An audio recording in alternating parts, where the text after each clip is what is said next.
Hey guys, welcome back to more crazy Karen neighbor Reddit stories. In this video, there's always that one neighbor who thinks they run the neighborhood, but mine literally tried to send me to the bottom of the river. She smiled right in my face and proudly admitted to drilling holes in my boat. Let's dive right into the video. And the first one is titled Tales from the Boat Shop, posted on r/malicious compliance. So I am 20 years old and a woman that works at a boat shop. I don't know much about boats, but I know some things. I get a call and an old man is on the line. I answer with my normal introduction like, "Hello, thank you for calling He cuts me off by saying, "Parts." We don't have a parts section, we are a small boating store. I ask him what part he's looking for, and he asks if we don't have a parts section. I say no and ask what is he looking for again. He says, "No, you cannot help me. Is there a man on duty that can?" This irritates me because if he tells me everything about his boat, I can actually help him, and I explain to him, yes there is, but he's on break and won't be back for… He cuts me off again and says he will wait. So I put him on hold for 10 minutes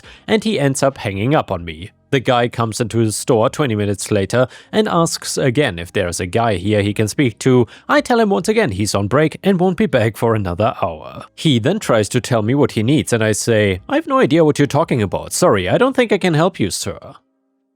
"If you come back in an hour, I'm sure my coworker can." He tells me I'm rude and leaves the store, and I have not seen him since. And the next one is another fishing story, and this one is titled, My boat was sinking while fishing. So I've been fishing for as long as I can remember, and I mean really fishing, not just putting a line in the water and hoping something bites. I've got all the proper licenses, a boat that's been my pride and joy for years, and a small quiet dog that I maintain thoroughly. Honestly, fishing is my therapy. It is my escape from the everyday nonsense. And I've always respected the water and the fish that I've felt this connection to since childhood. But a little backstory first, I live in a neighborhood that is just mostly fine and average in a near rural area. Most people keep to themselves here, wave when they pass by and mind their own business and do what they do. But as with every story like this, there's always one person who decides they are the moral compass of the area. In my case, that person is my neighbor.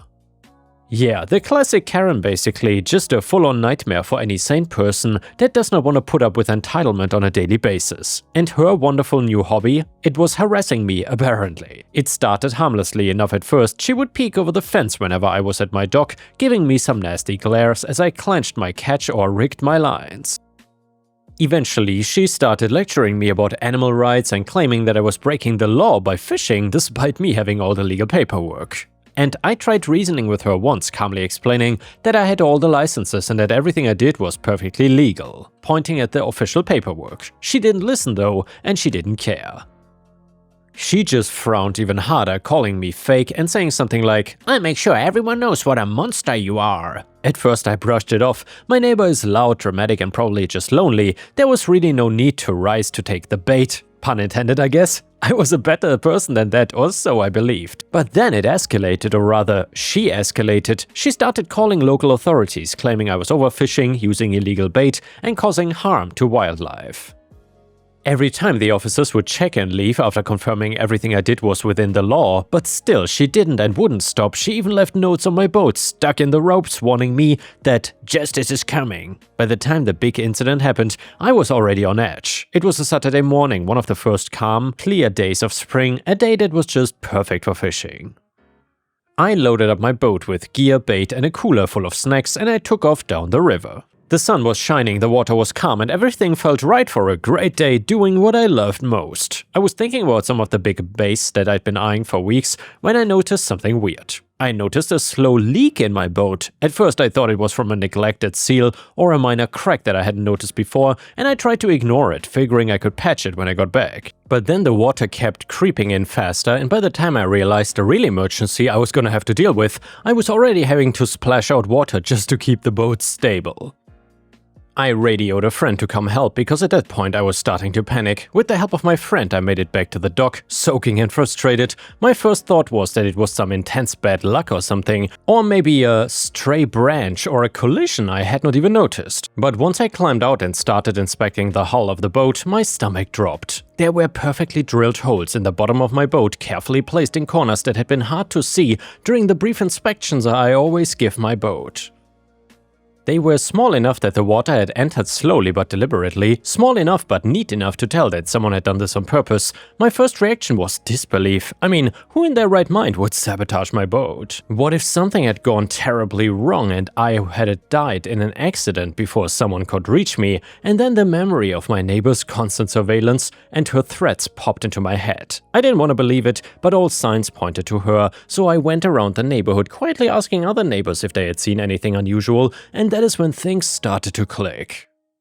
One neighbor told me that they saw her near my dock late at night the week before, fiddling with something. Another remembered her carrying what looked like a power drill or at least some kind of heavy tool. We may be a neighborhood, but we usually have an unspoken community rule of minding our own businesses, so they had just figured that she had permission to do whatever she was gonna do. At this point, it was more than suspicion, it was a pattern that was beginning to get me absolutely livid. After collecting the info, I decided to confront her directly. I went over calm but firm and asked her if she had anything to do with the boat. She leaned against her fence, arms crossed, and gave me that smug smile that still makes my skin crawl thinking about it. "Honestly," she said like she was about to drop some heroic truth bomb like some noble protagonist of her story, "I was doing the right thing. You are out there taking all those poor fish, breaking the law, and nobody cares. I couldn't just sit by while you killed the environment like that." I blinked. Then I blinked again. I couldn't believe that she was just outright admitting it like that. I thought that I would need to interrogate it out of her, and yet there she was, just owning up to it like she was confessing some grand achievement. "You drilled holes in my boat? And you're proud of that?" Her grin did not even twitch. "Someone had to make a stand. You cannot just go around hurting innocent animals." I honestly don't think I even had words for a moment. It was actually just so surreal. This person actually thought that she was some kind of vigilante hero while actively committing a crime and damaging my property. I took a deep breath, walked away before I did something horrible. I called the local police and filed a report. The investigation started fairly quickly, and some officers came by to check out the damage done to my boat. During the investigation, it became hilariously clear how ridiculous her claims were. Authorities went over every piece of my paperwork, my licenses, and even examined my fishing practices. Everything was legal, and my boat had been maintained according to all safety codes. My catch was within legal limits, and my methods were always legal and standard practice. My neighbors' words simply were not being backed by the evidence, and that fact became clearer and clearer as the investigation went on. They asked around the neighborhood, trying to piece together the events, and they found out about the same information that I had, that my neighbor was an environmental activist that was seen carrying power tools to the docks, with people swearing that they had seen her doing something to my boat. The evidence was more than clear, and the police had a pretty thorough answer to what actually happened, and then came the part that was almost too satisfying to be true for me. The police went to my neighbor's house to question her, and at first she lied, but the surveillance and neighbor testimonies backed up the real truth. She tried to double down, but the officers continued to press her on the issue. I saw the back and forth from a decent distance, and it took a long time before the officers were able to get anything substantial out of her. Eventually, though, she caved and admitted it. Not that she apologized, mind you. Of course she didn't. She just tried to rationalize it like she was some sort of brave, righteous warrior standing up against a cruel human world for the animals. In fact, even when she was confessing to the crime, she said it like she was modestly trying to downplay some big heroic deed. Her delusions were actually just ridiculous. By the end of it, she was hit with multiple charges: property damage, criminal mischief, reckless endangerment, you name it. She had to pay restitution for the boat, fines to the city, and court costs as well. It was not a small sum, and let's just say that when all was said and done, she was looking at a figure that would make most people faint. Meanwhile, I decided I'd get my own personal revenge back at her cause by going ahead and upgrading my boat. It was complete with a new hull, better pump, and finer motor, basically a dream fishing setup for someone like me. It felt amazing to get back on the water knowing that I was legally and morally in the right while my neighbor faced the consequences of her idiotic actions. Fishing that summer was some of the best I've ever had. I caught bass, trout, and even a couple catfish that I'd been chasing for months. Every time I pulled in a decent fish, I thought about my neighbor a little, and then immediately threw my reel back in because just thinking about her made me want to fish even more with spite. And as for that neighbor herself, she's still around. The same neighbors who once tolerated her lectures now avoided her entirely, with her avoiding them right back after one of them commented on the flaws in her environmental activism. She tried to rationalize her actions to anyone who would listen, which was pretty much nobody, but the occasional visitor who was not familiar with her character, launching into long dramatic speeches about fighting for animal rights, but to be honest, no one took her seriously. Hell, even the occasional stranger that stopped to hear her story awkwardly shuffled away the moment they realized what kind of conversation they were in for. I still see her occasionally wandering around the neighborhood with that same smug face, but now it is different.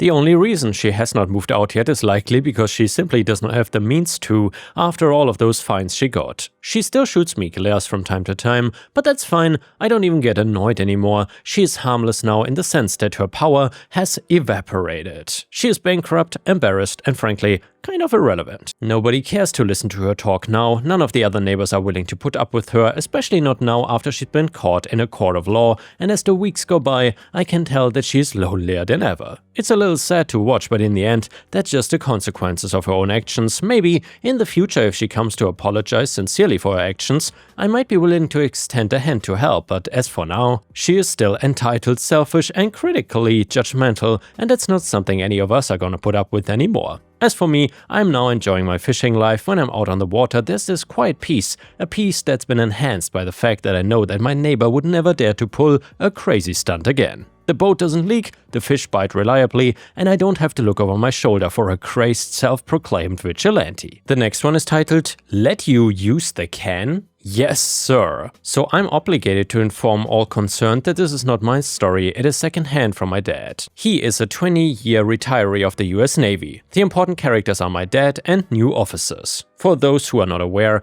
when you flush the toilet in submarines, it is flushed into waste storage tanks, and when the tanks get full enough, standard procedure when he was an active submariner was to pressurize the tanks and open them to the ocean, shooting the tank contents out into the ocean. During this process you could use the toilets, but it was discouraged and you were definitely not supposed to flush them, because submarine toilets are flushed via rotation of an oversized ball valve that opens into the waste storage tank system. When the tanks were pressurized, it was like firing a potato cannon at whatever or whomever was standing in front of it, according to my dad. Well, during one of his last tours abroad submarine, they got a new officer both to the boat and relatively new to the service, who was in his first post aboard any ship or boat prior to this.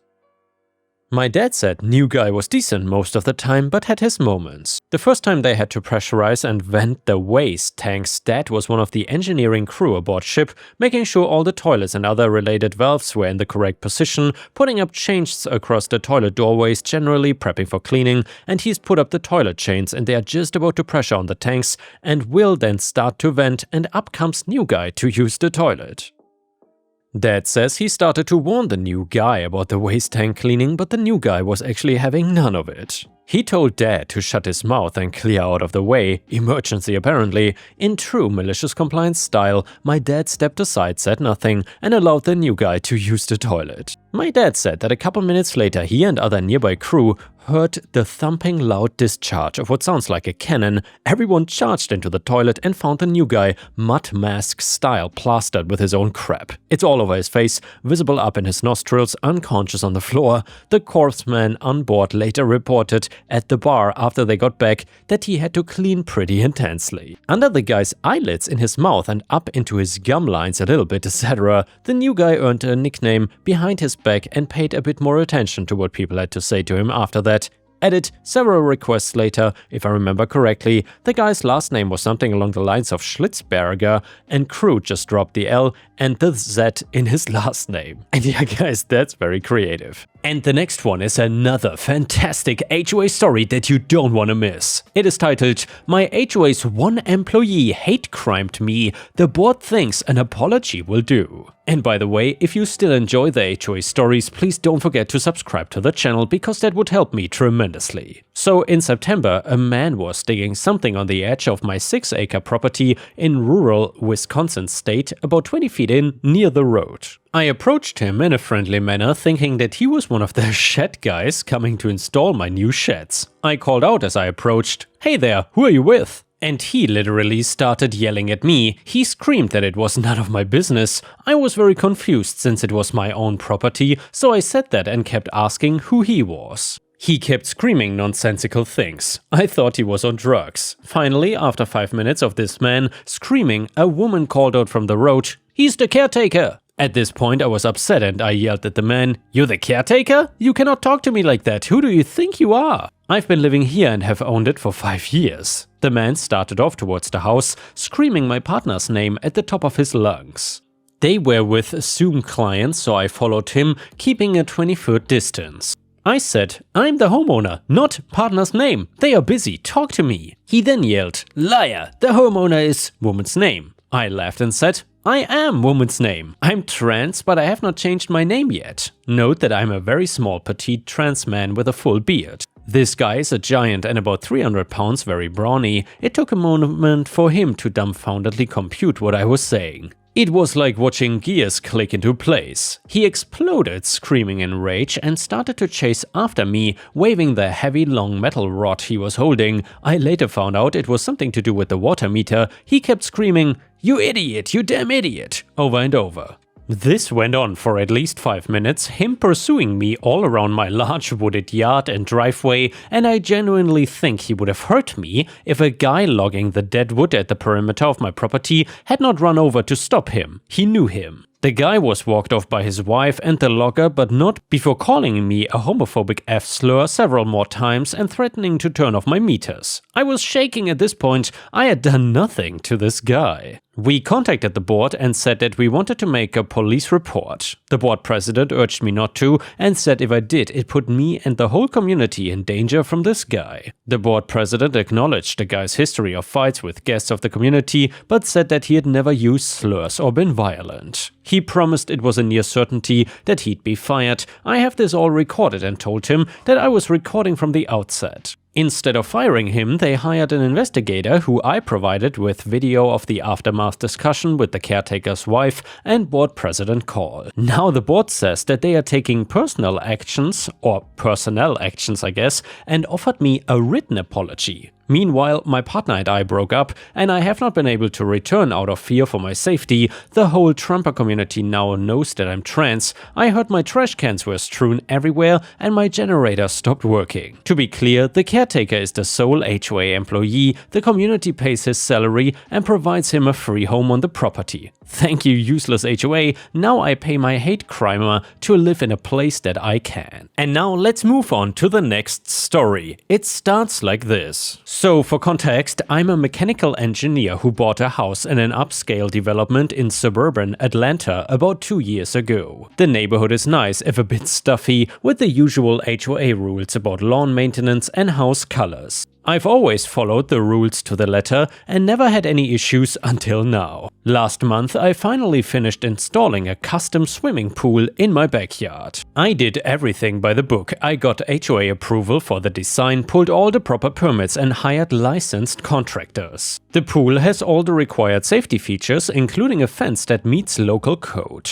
I spent a significant amount designing it with special features like an infinity edge and programmable LED lighting. It is beautiful, and I was really looking forward to enjoying it this summer. Well, enter Anna, our HOA president. So I'd had minimal interaction with her before this, mainly seeing her power walking through the neighborhood in her designer workout gear while talking loudly on her phone. That changed last week when she showed up at my door unannounced. "Hi neighbor," she chirped with this weird artificial smile. "I couldn't help but notice your gorgeous new pool. The whole neighborhood's been talking about it." I thanked her politely, already getting a weird feeling about where this was going. "You know," she continued, "as HOA president, I've been thinking about ways to build community spirit. Having such a beautiful pool just sitting there most of the day seems like such a waste. I think it would be wonderful if you open it up for community use. We could organize pool parties, swimming lessons for the kids, and maybe even water aerobics classes. Wouldn't that be fabulous?" I blinked at her, wondering if I had heard correctly. "I'm sorry, but this is my private pool.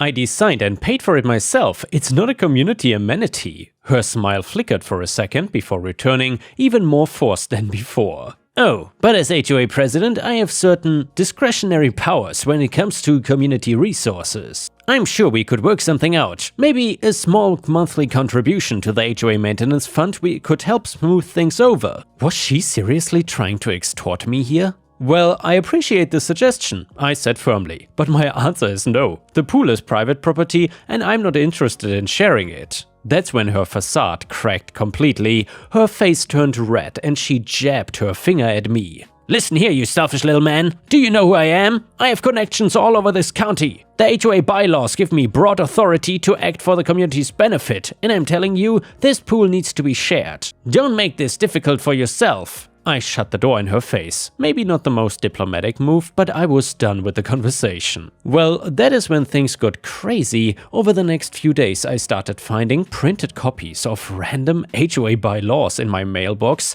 with sections about community spirit and shared resources highlighted. None of them actually said anything about forcing homeowners to share private property, of course. Then Anna organized a neighborhood watch program that seemed to consist entirely of her friends walking past my house at all hours, taking pictures and making notes. I installed security cameras at this point, which captured them regularly coming right up to my fence to peer into the backyard. Yesterday, it all came to a head. I was swimming laps when I heard voices in my backyard. I got out to find Anna leading a group of 3 women in bathing suits through my gate carrying pool floats and coolers. "What are you doing?" I demanded. "This is private property. Get out of here. This pool has been requisitioned for community use by authority of the HOA board," Anna announced grandly. "If you continue to restrict access, I will have no choice but to take official action." I pulled out my phone and started recording. "This is my private property. You are trespassing. Leave now or I'm calling the police."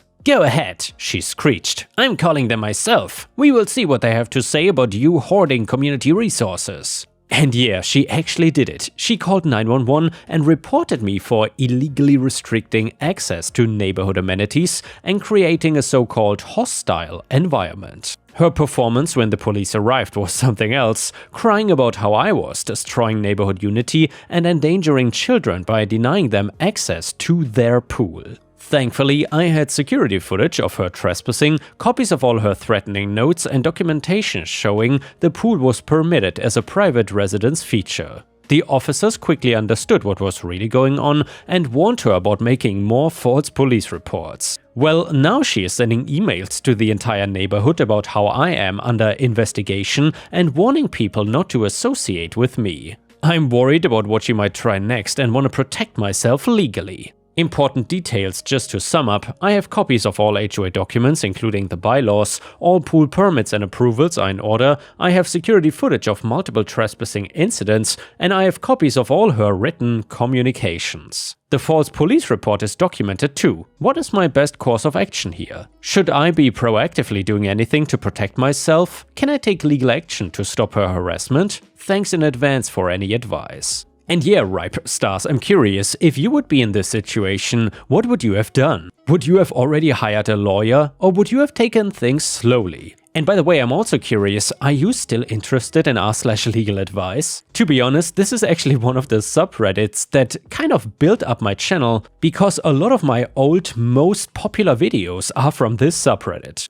I'm now trying to read more from there again, because honestly, in the past I just read so many stories that not much was left over. However, now there's quite a lot of new content and I can read some more stuff from there. Let me know what you think. Either way, some of the top comments said, "You've actually done a great job documenting everything so far. A few key points and recommendations. First, nothing in Georgia law or any standard HOA bylaws would give an HOA president authority to requisition private property. This is completely baseless. Number 2, the false police report is actually quite serious. Making a false report to 911 is a misdemeanor in Georgia under OCGA paragraph 161026(3). Her actions constitute criminal trespass under Georgia law, and the pattern of behavior could qualify as stalking. Immediate actions you should take: send a certified letter formally demanding she cease all harassment and trespassing, file a formal complaint with the HOA board about her abuse of position, and consider filing for a restraining order if the harassment continues.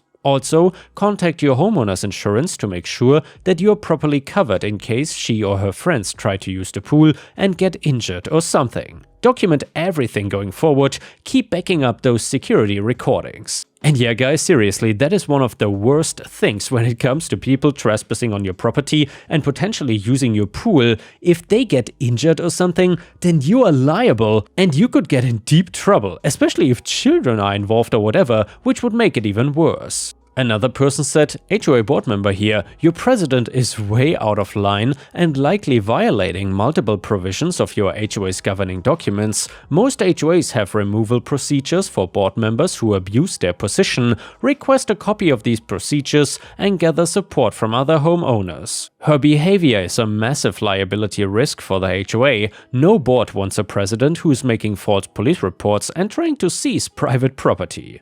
Another person said, adding to the other comments, you should seriously consider filing a police report about the criminal trespass. Even if you don't want to press charges, having an official report will help establish a pattern if you need to take legal action later. Also, review your HOA's D&O insurance policy if you can get access to it. Her actions potentially void coverage for the HOA board, which would be very interesting information for other board members to have. And now we got an update to the story that goes like this. Well, first, thank you everyone for all the great advice on my original post. I wanted to update you on what happened and how it all worked out. Following your suggestions, I took several actions. So I sent Anna a certified letter demanding that she cease all harassment and trespassing, drafted with help from a lawyer. Number 2, I filed a formal complaint with the HOA board, including all my documentation of her behavior. And number 3, I filed a police report about the trespassing incidents. Furthermore, I contacted my homeowner's insurance and got confirmation of my coverage, plus added some extra liability protection just in case. The response was faster than I expected. It turns out that I was not the only homeowner having issues with Anna.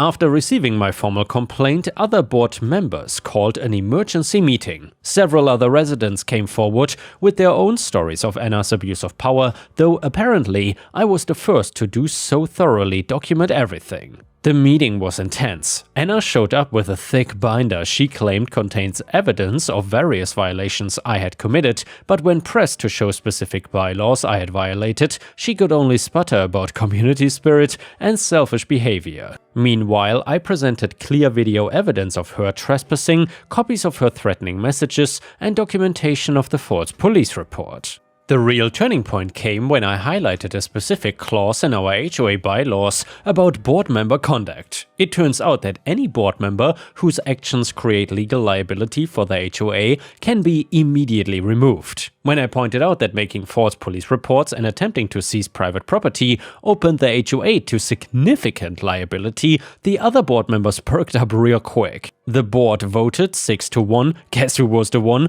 to remove Anna as president. Here is the best part though. There was another clause stating that HOA board members removed for cause are personally responsible for any legal costs incurred by the HOA due to their actions. The HOA had to pay for an emergency consultation with their lawyer about the false police report situation, and now Anna has to reimburse them. She stormed out of the meeting screaming about lawsuits, but her lawyer apparently explained reality to her. And yesterday I saw a moving truck in her driveway. Word is that she is relocating for work, but everyone knows that she is leaving because she cannot handle facing the neighborhood after everything that happened. The new HOA president stopped by to apologize for the whole situation and assured me that nothing like this will happen again. They are also reviewing all the violations Anna had filed against other homeowners during her tenure. As for me, I'm enjoying my pool in peace. I did end up hosting one community event, a pool party celebrating the new HOA leadership.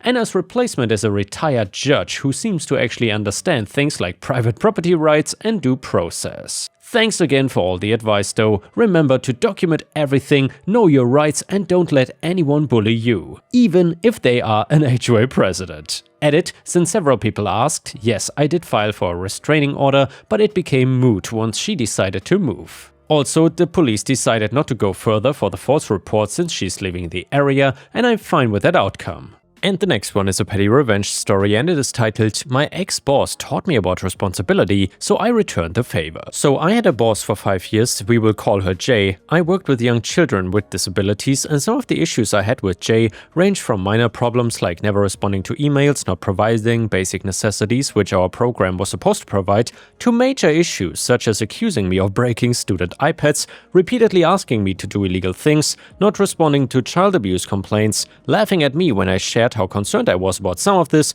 and making my staff cry on a weekly basis. Some of her favorite quotes were, "I pay you, you do what I want. If you don't like it, go work at Walmart. That's why you're not the boss. Be your own problem solver." Complete and total a-hole, as you can tell. Anyway, after 5 years, I couldn't take it anymore. My last day of work, my colleagues had a party for me and they had all signed a card. My boss signed it with, "Not everyone is cut out for this level of responsibility. Good luck, Jay." So last week, imagine my reaction when I see her mugshot posted on social media, "Arrested for DWI." So I sent her a "thinking of you" greeting card. Inside I wrote, "So sorry to hear about your arrest. Not everyone is cut out for this level of responsibility. Good luck." And yeah guys, thanks for watching. I will see you again tomorrow.